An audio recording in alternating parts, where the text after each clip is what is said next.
Hey guys, to help run the forums, host the website, and travel, we've introduced a universal service fee for in-depth coverage, including this video. My goal is to be unbiased and transparent. It's a privilege to serve you. This is not an endorsement. Let's get into it. Hey guys, it's a beautiful day in Surrey Center in British Columbia. Got a little SkyTrain action in the background and some buildings, but we found this park because I'm looking at a new full suspension model from VoltBike. This thing is called the Outback, and they have another full suspension model that was called the Enduro, and it uses a mid-drive. So this one's a hub motor. I think they were able to save some money doing that. It's $16.99 USD, $18.99 Canadian, pretty good. Couple pounds heavier. That was like 59.5 pounds. This one's 61.8. And when you think about that, it's not terrible. There are definitely lighter weight full suspension bikes, but this is roughly 700 watt-hour battery capacity, 48 volts, 14.5 amp hours, 500 watt nominal, Bafang planetary geared hub motor here. So there's some overlap with like the Yukon 750 because they both have fairly large tires. These are plus size tires, 27.5 by 3 inches, right? 3 inches, that's amazing.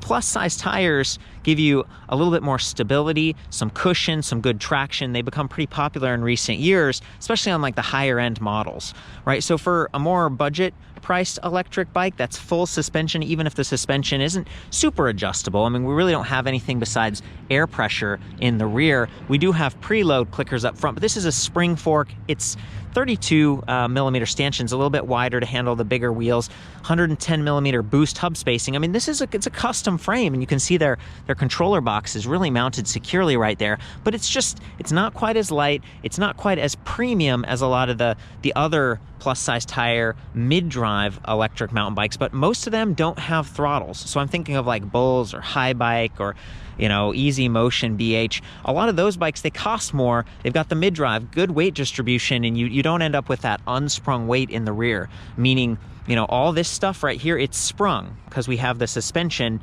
springing it, right? Same thing with the front of the bike, we have the suspension springing it. When you have more weight that's unsprung, it creates more work for the suspension, and that's really not ideal. You want most of the weight on the frame, but again, those bikes don't have throttles. They tend to cost a lot more. So this bike is really, really well priced. And I was talking to George, the founder of VoltBike, and it was like, hey, how's the Enduro doing? Because you have a mid-drive electric bike. Is it what's going on?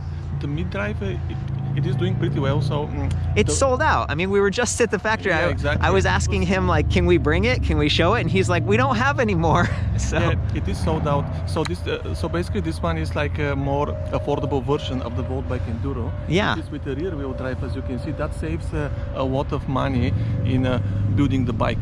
Yeah, and that's how most of the other bikes that they carry are set up. So this is the Yukon 750. This has 4-inch wide tires. These are actually like fat enough to do sand and snow if you lower the tire pressure. But the bike tends to, you know, look at it, it's bigger. It has a nicer fork with lockout, where that one only has preload.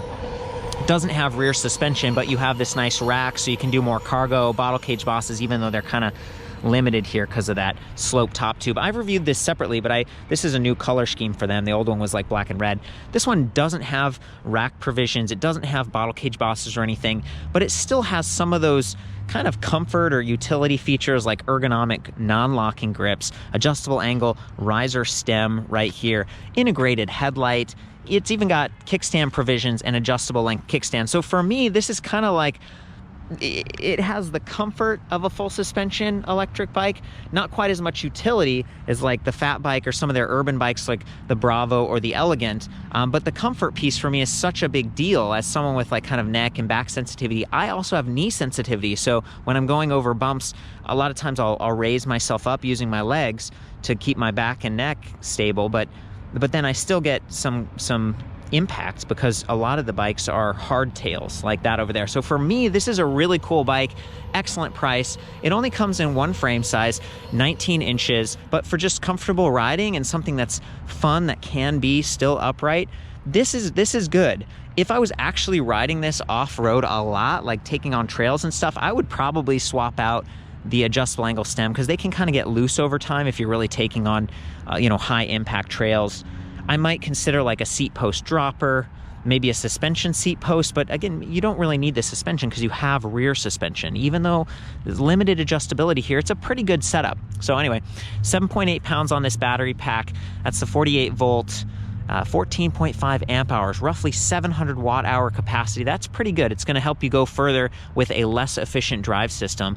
Geared hub motors, they're compact, they're zippy, they make a little bit more noise, like when you're operating them, but they aren't quite as large or heavy as gearless, and you don't get the cogging drag that you might on those. There's no regenerative braking or anything, and in some ways, the Cadence Sensor is kind of basic. It's 12 magnets, so it's higher resolution, but see how it's exposed versus when some of the newer ones are kind of hidden. They're built more into the bottom bracket, or they're sealed. This one's a little bit more exposed. I love how they've got the aluminum alloy. This is like a bash guard or a chain ring guard, so it's going to keep my pants from touching the chain quite so much. This is a rust-resistant chain as well. It's going to protect those teeth if you come into contact with a rock or something you're actually doing off-road riding. You can see they've got an external controller here, and that makes the battery a little bit more affordable to replace, and I think they're able to have like a higher amp controller as well. Love that they've got a USB port built into the battery pack here. I don't know how many people use it, and if I was actually to use this while riding, I would get like a right angle adapter so that my cords and everything would be out of the way of my legs pedaling. So that's something they sell on like Amazon and a lot of places. But a lot of people you could take that off, and now you got a power bank. Maybe you're going camping, or you bring your bike, park it at like a rack or in your garage, but you can take the battery into, always try to go for like a cool, dry location, because you want to minimize extreme temperatures. That's harder on those lithium-ion battery cells inside. So that's the thing. You also don't want to drop it. So this battery pack has like a nice little built-in handle that makes it a little bit easier to carry. And I like how it's built into the frame. It's kind of semi-integrated is how I would describe this. It keeps weight low and centered. It allowed for more of that sloped top tube design.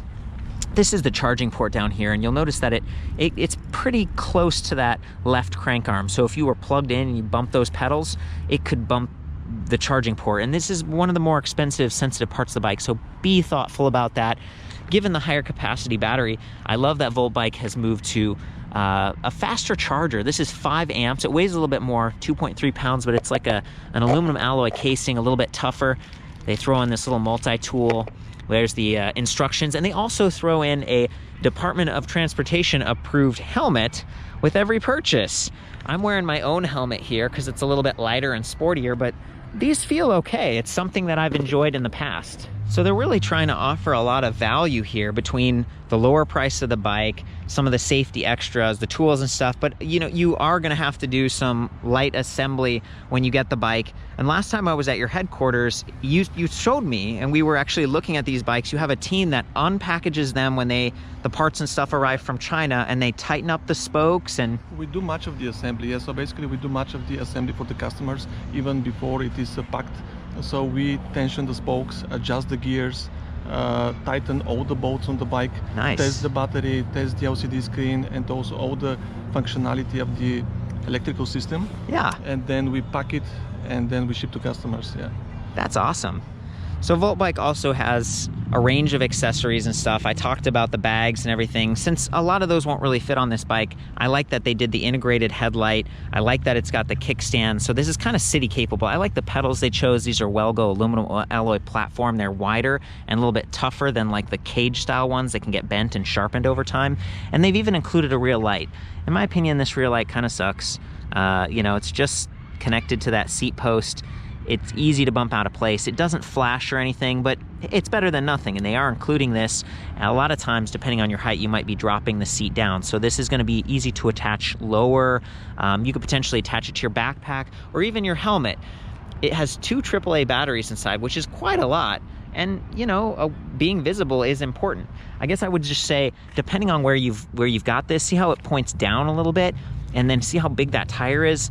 Depending on where it's at, it could get blocked by that rear tire. So be thoughtful about that. I really care about safety, and I feel like VoltBike does too. That's why they included it. And at $16.99 US, I mean, this is kind of a screaming deal. I saved one of my favorite components or design decisions for the very end, which is hydraulic disc brakes. I love these 3-finger. These are Tektro. They've got 180 millimeter rotors, front and rear, so you get really good mechanical advantage over the larger, heavier tires.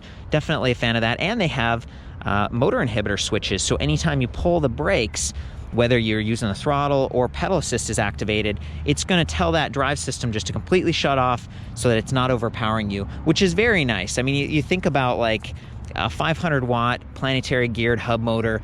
There's some good weight here, and there's a little bit of, you know, the zip to it. So being able to override is really nice. And then having a decent set of gears. We've got this big thumb shifter right here, which works pretty well if you're wearing gloves and stuff. A lot of times companies use this versus little trigger shifters because it doesn't get in the way of that little housing. See how there's like an on-off button for the throttle? That's a nice safety feature, but the housing is a little bit bigger, so they use that bigger, kind of unsightly, a little bit more difficult to reach way up here, but it gets the job done.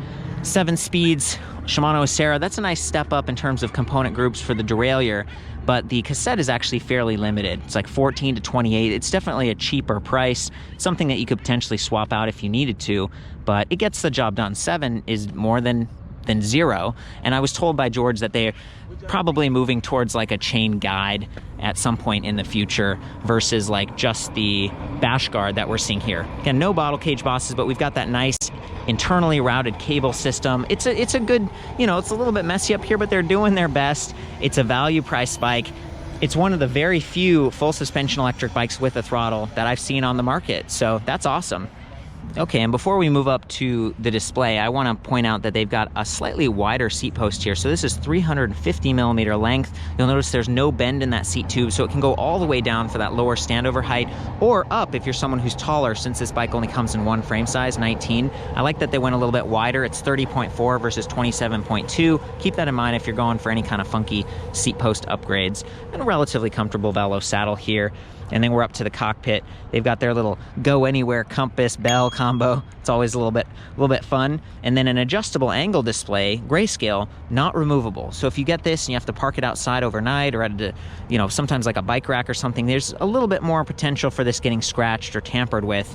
But if you've taken the battery off, they can't start the bike up, which is nice. So here's the button pad, relatively easy to reach. Got a power button in the middle, plus, minus.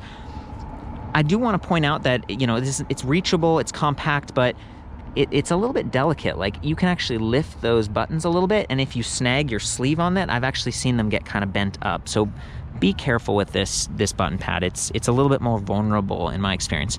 Press the power button, boots up very quickly. We've got speed up here. It's in kilometers per hour right now, but I'll show you how to switch that. Battery capacity, 5 ticks, 20% increments right there. Pedal assist level, it starts in 1.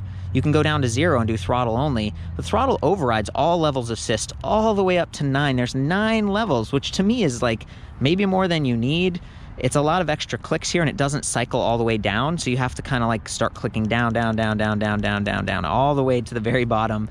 It's more buttons presses, but it means that you get these finer increments for pedal assist. You can really match your pedal cadence, and that's nice. And then trip distance here at the bottom. If I press the power button just one time, it swaps to average speed, max speed, current speed, and then down at the bottom, trip to odometer, and then timer. So there's really a lot going on with this display, and it is backlit. If I hold the plus key for a second, get that little headlight icon, and then you'd see that lit up if it was nighttime. So there's the headlight, but keep in mind that rear light is manual. So if you turn this thing on and you're riding, and then you park and you turn the display off and you forget to turn this off, that battery could easily drain. In fact, I'm gonna turn it off right now so we don't have that happen to us later.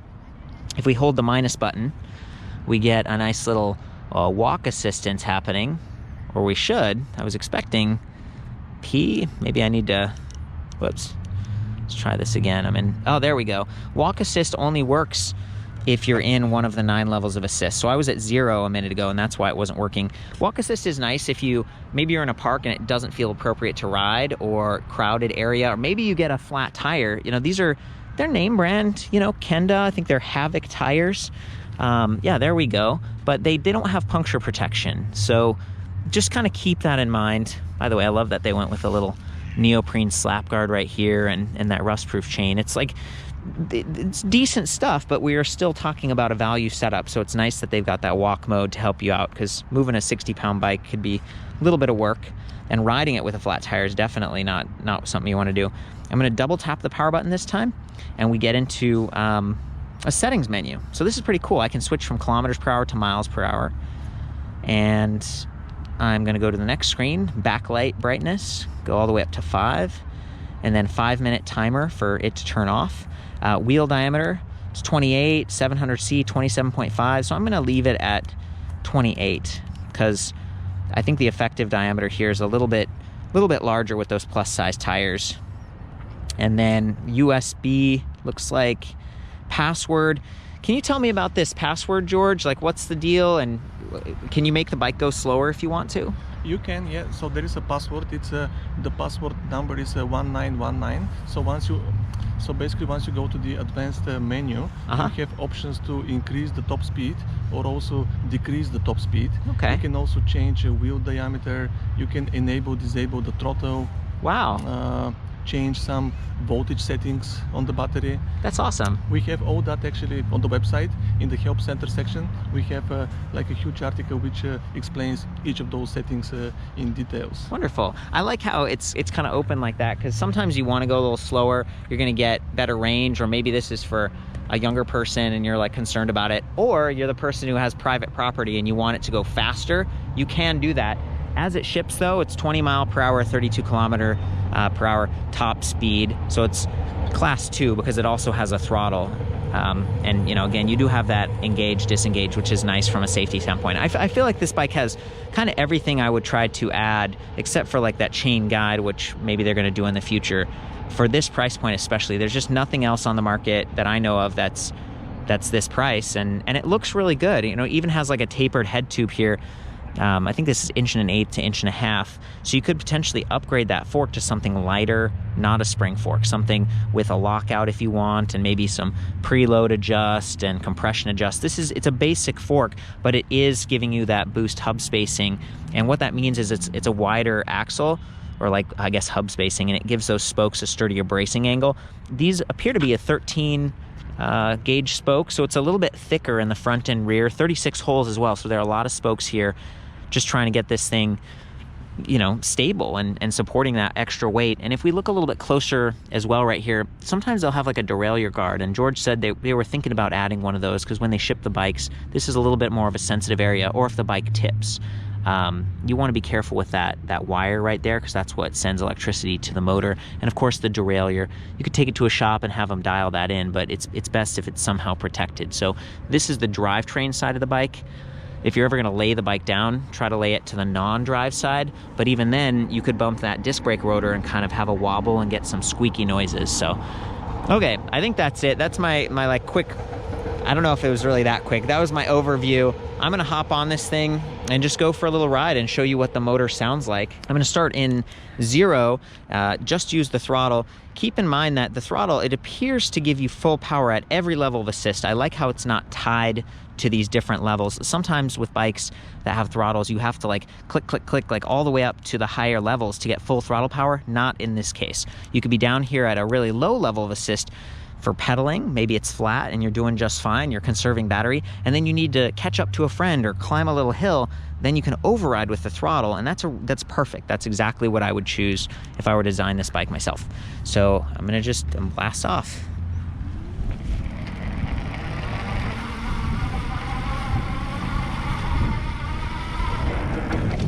No problem, and very stable because of those wider plus size tires right here. Very comfortable as well.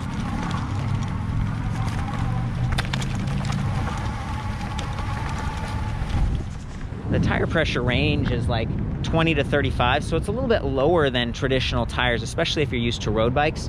And that's just part of the deal, I guess, with these higher volume tires. They tend to give you a lower PSI opportunity.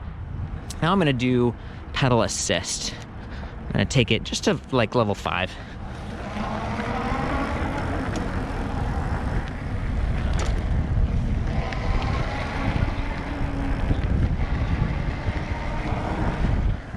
Definitely some delay happening there, just because it's a cadence sensor and not a torque sensor or a multi-sensor. But that's where we've got those overrides on those brake levers. I really appreciate that. It's set up really well. And look at these beautiful tulips. Since we're over here, yay! That's awesome. Just having fun in the park, people being friendly.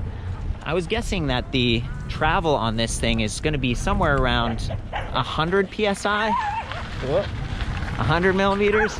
We're getting chased down. Oh boy, there we go. We weren't quite able to outrun him with the camera, but I'm glad we didn't have any incidents. That was kind of an unexpected surprise. So what I was trying to say is I'm estimating that the travel on these tires, or the suspension, is about 100 millimeters. Could be closer to 80. You know, if we look at the kind of the grease right here, it's not going all the way up the stanchion. Maybe if I was really banging on this thing, we'd get to around here. This is about 100, so I'm, again, kind of like 80. And then the rear suspension, same sort of thing. Looks like it's actually getting good travel because we lowered the pressure, but the effective travel is what we're talking about, so how far that rear wheel moves. So this is where I was riding before, but now I'm gonna have George hold the camera and just show the suspension going down the stairs. Okay.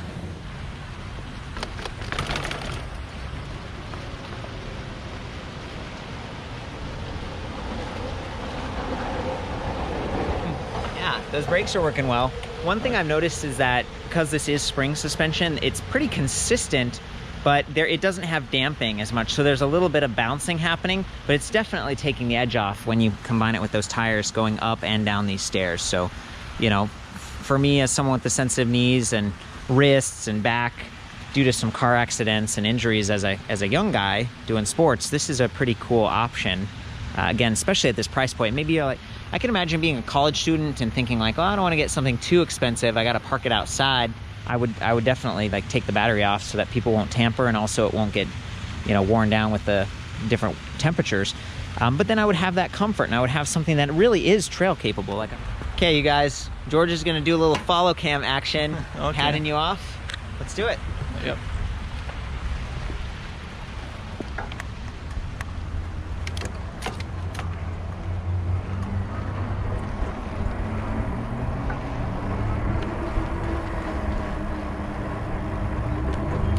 Looking good, buddy. Want to go off-road? Do it.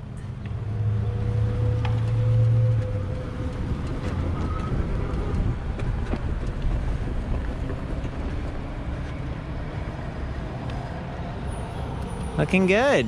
Looking good. Pretty comfortable. Chase cam.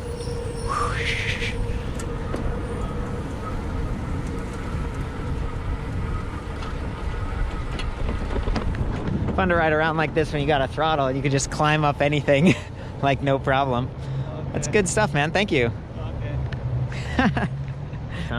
From this view, you can see the 44 tooth chainring with that nice alloy guard. Keeps your pants clean and that chainring protected from bumps and stuff. It's steel chainring. And then in the rear, we have the 14 to 28 tooth cassette. Doesn't have that super tall, like maybe 36 or 42 tooth sprocket, which would help you in climbing. This is definitely geared kind of for like less steep terrain, I would say. It's a cheap cassette. The derailleur's not too bad though, so you know they're doing what they can, and especially the hydraulic disc brakes and stuff. It's pretty good. 12 magnet cadence sensor right here.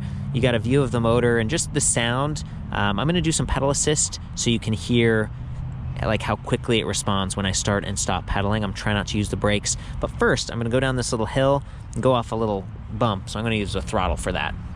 I'll be operating in the highest level of assist, which is 9, just because I find that's gonna produce the most noise and give you the best feedback about like how this might sound in like heavy duty conditions.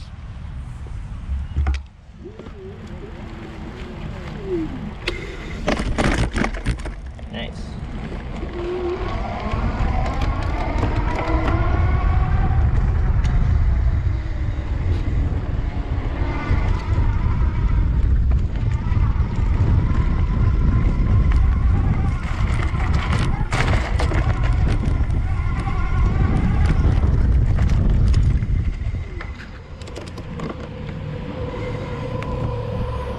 That was actually really fun. I caught some air and everything. Yeah, just stable, comfortable. This is lighter and easier to handle than like the Yukon and some of the other fat bikes, and it just feels, the frame feels pretty solid. There's not a lot of frame flex just because of how the battery's positioned and the whole high step frame.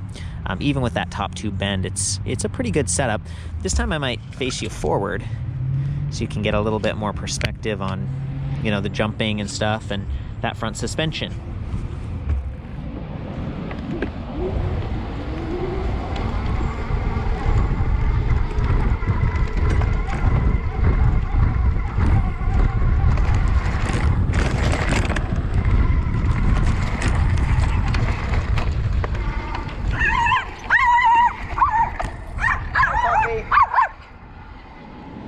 Hello. There's our puppy friend again. Yeah, we caught air again. Totally fun. Feels comfortable. It feels solid, cushy. It's a fun bike. Okay, guys, we want to get one more action shot. I'm going to hand the camera to George. I'm going to come from that direction and then just take off over these routes. I was impressed. You know, I was zooming around the park earlier, and it felt comfortable to catch air with this bike. Again, be careful if you've got that adjustable stem and it's not tightened down. I would probably swap that out for a rigid stem if I'm actually doing a lot of mountain riding and stuff. But the brakes are capable, the tires, like, even though the suspension travel and everything there's no damping, it feels solid. Also with the motor, there were a couple times where I was starting to climb something steep, and if you don't have speed going in, the motor's going to struggle a little bit. It is a 500 watt planetary geared hub motor with those 27.5 plus size tires. You know, it doesn't get the same mechanical advantage as a smaller wheel or, you know, a heavier and more powerful motor. It's about 7.5 pounds for that motor, 7.8 pounds for that battery pack. So anyway, here you go. Thanks, George. Okay. Yep.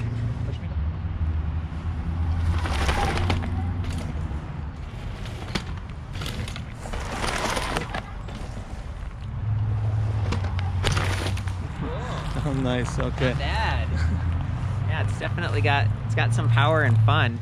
Hey, you guys, we're back at the headquarters for VoltBike. I've done a lot of traveling since last time, and Bianca's over here with her brand new Bravo. Yeah. That was so fun. What was the one you had last time? I had the Elegant. The Elegant, right, with the step through. But why did you choose this again, and how are you liking it so far? I just chose it because it was the newer model, so I wanted to be, have the latest model, I guess, and it fit me, and I could stand over it no problem. So that's right. Yeah. I love the slope top tube and everything. You got some panniers connected to this thing. It's totally set up with mirrors. Yeah. And then if you guys see this, the Yukon 750, they've done some color updates, right? So there's some blue highlights. I really like that. You can see the tire liners and stuff. And then Ryan, we were hanging out last time. It's so random that you're here again. Yeah. You're buying all these bikes? Like, yeah. What's going on? I'm taking them all over to Galiano Island, and we're going to have some rentals and sell them and look after them for customers on the island. So. Wonderful. You already bought a few, right? Like, how are they working? I took one back to Galiano in February, and it's been phenomenal.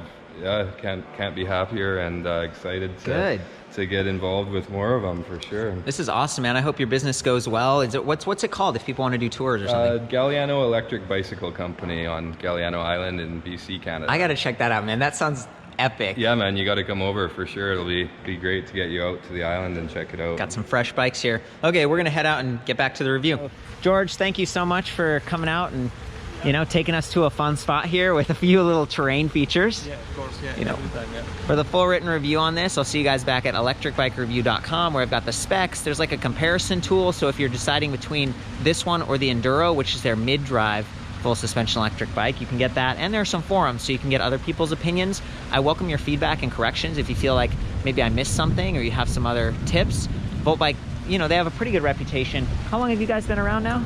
5 years. 5 years, that's pretty significant. Years, yeah, You've grown a lot, like your warehouse and everything. Yeah, the warehouse, we're now getting another warehouse as well, like 4 times bigger. Wow. It's in a 1-year comprehensive warranty, is that right? Yeah, 1-year warranty. Mm-hmm. Yep. So that's pretty good for kind of an online purchase. I think that's it, you guys. Love you. Ride safe. We'll see you next time.